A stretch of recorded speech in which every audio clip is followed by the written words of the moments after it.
Welcome to growing gracefully with सृष्टि।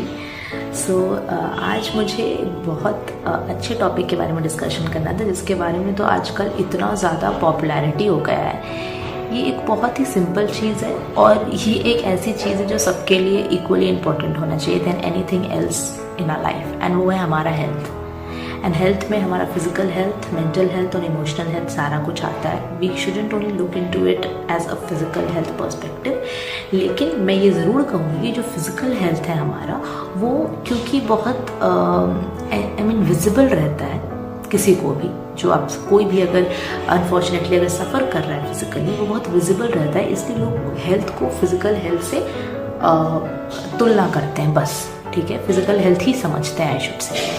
तो हमें ये ओवरऑल हेल्थ एक कॉम्प्रिहेंसिव वे में मैं यहाँ डिस्कस करना चाहूँगी कि मुझे ऐसा लगता है पर्सनली, मैंने जितना एक्सपीरियंस किया है और जितना लोगों को देखा भी है कि हेल्थ हमारा बहुत ही ज़्यादा इम्पोर्टेंट है। उस चीज़ को अगर हम लोग एक यंग एज में निगलेक्ट करते हैं तो इन फ्यूचर जिस भी रीज़न से हम लोग निगलेक्ट कर रहे थे जो चीज़ को भी पाने के लिए, चाहे वो आपको करियर में सक्सेस हो, चाहे अपना बिजनेस बिल्डअप करना हो, चाहे पैसे आपको कमाने हो, चाहे अपनी फैमिली के लिए रिश्ते निभाने के चक्कर में, या अपने आप को टाइम नहीं देना, अपने आप को निगलेक्ट करना, वो बाद में जाकर अगर टाइम नहीं दे रहे हो ना खुद को, पूरा टाइम आपका हेल्थ में लग जाएगा। पैसे के लिए भाग रहे हो, दैट इज भागना, मतलब अपने हेल्थ को इग्नोर करके पैसे के लिए भागना, यहाँ पर ये कहने का मतलब है मेरा। तो वो पैसा सारा जिस चीज़ के लिए आप भाग रहे थे वो आपके हेल्थ में लगने वाला है।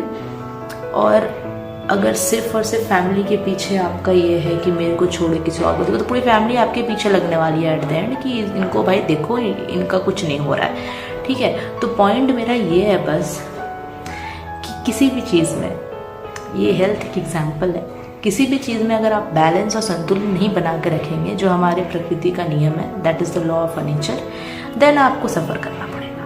अभी तो इतना नेचुरल कैलामिटीज़ आ रहे हैं, तो वो ये तो आप सुन ही रहे होंगे, बैलेंस मेंटेन नहीं है because of so much infrastructure buildup, या हमारा जो इंडस्ट्रियलाइजेशन हो गया है, या हमारा जो मॉडर्निटी हो गई है लाइफ में, उसके कारण कितने नेचुरल कैलामिटीज़ आ रहे हैं जो हमें फेस करने पड़ रहे हैं। Similarly our life is also like that, ठीक है। We are made out of 5 elements, 5 तत्वों से बने हम लोग, हमें पता है। अगर हमारे अंदर बैलेंस नहीं है तो हमारा भी सिस्टम हिल जाता है। वैसे ही लाइफ जो हम जी रहे हैं उसमें जितना बैलेंस रखें, हमारे लिए भी अच्छा है, आगे वाले के लिए भी अच्छा है, एंड यूनिवर्स के लिए भी अच्छा है। तो ये मैं कहना चाह रही हूँ कि हेल्थ बहुत इम्पॉर्टेंट है, do not ignore it, specially आज के टाइम में जब खाना, वायु, सब कुछ इतनी प्रदूषित और इतना मिक्स्ड है, ऑर्गेनिक इतना नहीं है, तो हमें अपने हेल्थ को लेके बहुत सीरियस होने की ज़रूरत है। सीरियस का मतलब ये नहीं है कि आप सुबह से लेकर रात तक हेल्थ के बारे में सोचते रहो और कुछ करो मत,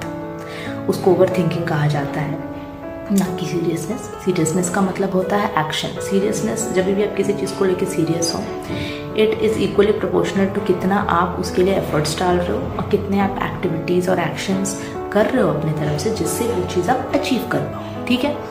तो सिंपल प्रैक्टिसेस आप अपना फॉलो करो। मैं यहाँ पे ये नहीं बताना चाहूँगी कि क्या क्या आपको करना चाहिए, जिससे स्पेसिफिकली मैं कोई यहाँ पर डाइट चार्ट या कोई स्पेसिफिक रूल बुक निकालने नहीं आई हूँ, वो हेल्थ स्पेशलिस्ट का काम है। बट एक जनरल प्रैक्टिस जो as a person, as a human being हम लोग फॉलो कर सकते हैं, वो हमें करनी चाहिए। ये चीज़ को लेकर मैं इम्पोर्टेंस मैं बताना चाह रही हूँ कि ये चीज़ अवॉइड करने वाली चीज़ नहीं है। अगर और मैं एक मैंने जो एक रिलेशन या एक कह लो एक कनेक्शन मैंने देखा है ये तीनों चीज़ों के बीच में, फिजिकल हेल्थ, मेंटल हेल्थ और इमोशनल हेल्थ, ये भी मैं पुटअप करूँगी। अगर आपका भी ऐसा नज़रिया है या आपने भी कभी इस तरीके से सोचा है या आप रिलेट कर सकते हो अपनी ज़िंदगी में, तो मुझे ज़रूर बताइएगा, क्योंकि मुझे ऐसा फील होता है पर्सनली कि अगर हमारे कुछ पास्ट लाइफ क्या हमारे एक्सपीरियंसेस ये तो चलिए हमें कॉन्शियस माइंड में पता नहीं है, राइट, लेकिन जो हमारे बचपन से लेकर अभी तक या बुढ़ापे तक या जिस भी एज में आप हैं जहाँ पर आपको फिजिकल एलिमेंट्स या फिजिकल प्रॉब्लम्स आप फेस कर रहे हैं, तो आपको फील होगा कि उस टाइम तक जो भी आपके एक्सपीरियंसेस रहे हैं, पर्सनल एक्सपीरियंसेस रहे हैं, चाहे कोई ट्रॉमा आपको हुआ हो, ठीक है, या कोई भी ऐसी चीज़ जिससे आपको बहुत दुख पहुंची हो, या आप लेट गो नहीं कर पा रहे हो, या आप भूल नहीं पाए हो उस चीज़ के दुख को, आप अभी वो चीज़ को लेकर एक्टिवली रोते नहीं हो, बट वो चीज़ आपके अंदर दबा हुआ है। तो कोई भी इमोशनल टर्मोइल, दुख, हर्ट या ट्रॉमा जिससे आप उबर नहीं पाए बट उसको दबा दिया अपने अंदर, वो इमोशनल पेन जो है ना, वो आपको अलग अलग वे में मैनिफेस्ट करता है। मतलब अलग अलग रूप में वो दिखता है। किस रूप में दिखता है? फिजिकल एलिमेंट्स के रूप में दिखता है।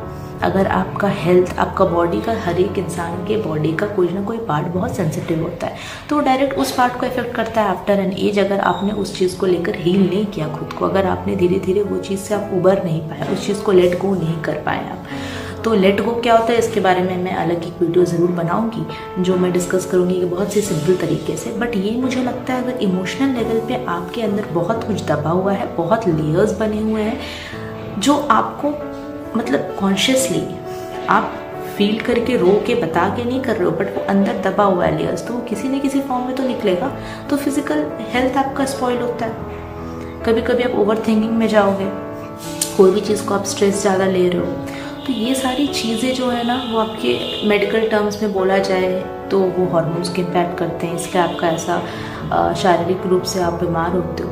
बट मेरा मानना है कि मेंटल क्लैरिटी अगर नहीं रहे, अगर आपके दिल में एक फियर है, विदाउट एनी रीज़न आपका एंशियस फील होता है, आपको ओवर थिंकिंग होती है, आपको स्ट्रेस होता है, तो कहीं ना कहीं इमोशनल लेवल पे आप डिस्टर्ब्ड हो।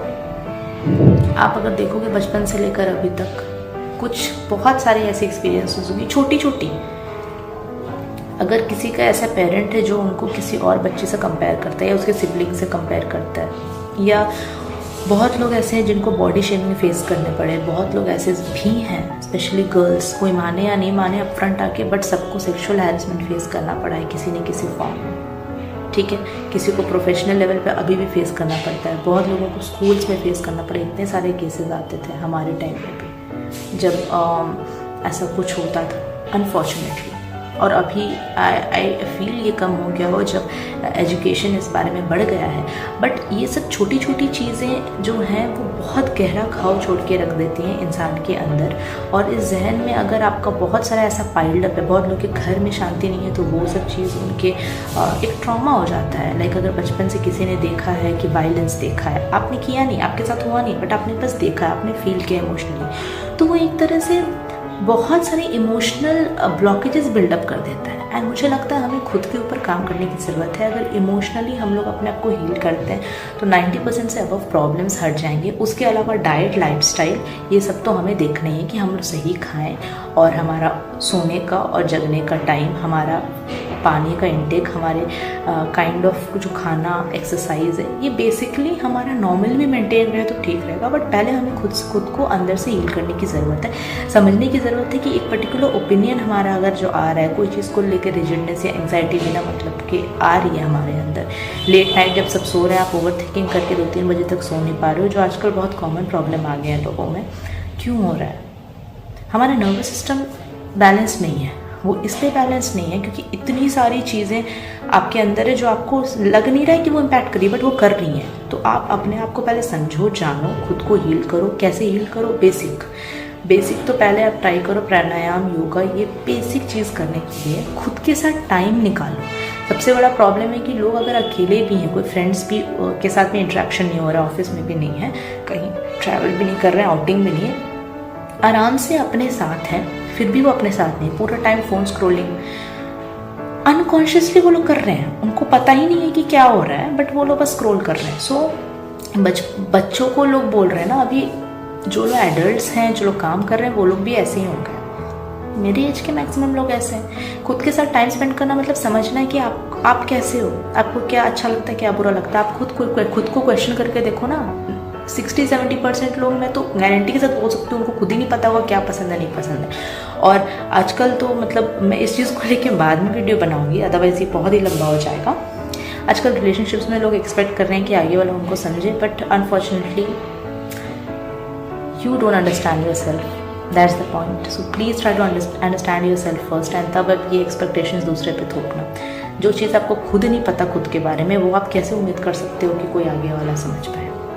सो यही चीज़ है, खुद को जानने की कोशिश करो। वो तभी होगा जब टाइम खुद के साथ आप निकालोगे, खुद को जानोगे, क्या चीज़ अच्छा लगता है, क्या चीज़ बुरा लगता है, क्या चीज़ आपको खुश करता है। जो खुश करता है आप दूसरे पे डिपेंडेंट मत हो, इमोशनली इंडिपेंडेंट होकर वो सब चीज़ करो। जैसे आपके कुछ हॉबीज़ हैं, जैसे मुझे डांसिंग पसंद है, मुझे स्केचिंग पसंद है, ये सब चीज़ मैं किसी पे निर्भर नहीं हूँ कि मुझे ग्रुप में लगा तो मैं करूँगी। मुझे करके अच्छा लग रहा है मैं करूँगी यार, मुझे अच्छा लग रहा है ऐसे वीडियोज़ बना के लोगों से कम्युनिकेट करना, तो मैं करूँगी। That is something that I am doing for my self. It might seem selfish but being selfish is sometimes good for your self. अपने आप को समझो, अपने लिए काम करो, अपने आप को हील करो, एंड देन आप देखना इम्प्रूवमेंट आएगी। एंड लाइफस्टाइल तो आपको इम्प्रूव करना ही पड़ेगा, because again we know that कि एवरीथिंग शुड बी बैलेंस्ड।